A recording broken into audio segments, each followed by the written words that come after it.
अभी सुन रहे हैं संध्या एंटरटेनमेंट।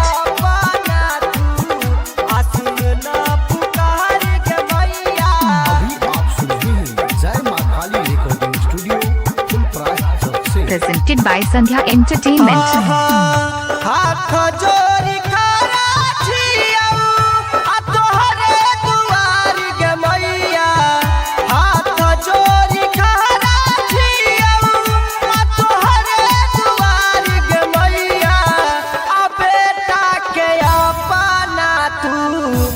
सुन ना पुकार गे मैया बेटा के अपना तू सुन ना पुकार गे मैया बेटा के अपना तू।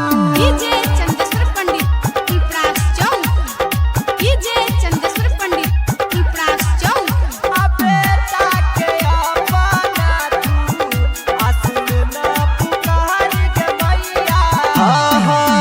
सब जग गेलौ हम कहलक तोरे नाम गे विद्या के देवी माँ तू अच्छा ही महान गे मैया अच्छा ही महान गे।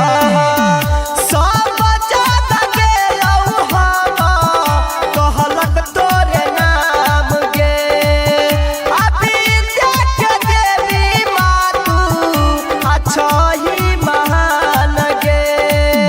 हाथ में शोभा तोरा बिना गिटार गे मैया हाथ में शोभा तोरा बिना गिटार गे मैया बेटा के अपना तू सुन ना पुकार गे मैया बेटा के अपना तू सुन ना पुकार गे मैया बेटा के अपना तू।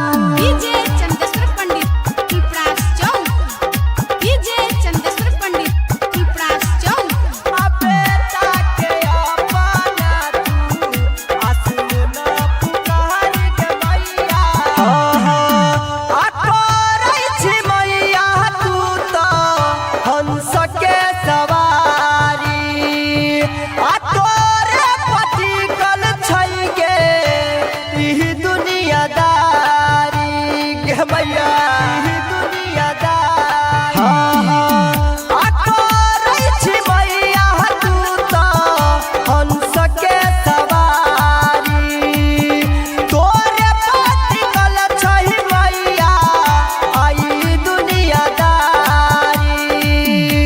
राजा राइटर कहूँ विनती कर शिकार गे मैया डीजे चलत सवार कहूँ विनती कर शिकार गे मैया। रमेश मधुबनिया के सुनही पुकार गे मैया रमेश मधुबनिया के सुनही पुकार गे मैया रमेश मधुबनिया के। हाथ जोड़ी खड़ा छियौ तोहरे दुआर गे मैया बेटा के अपना तू सुन ना पुकार गे मैया बेटा के अपना तू सुन ना पुकार गे मैया बेटा के अपना।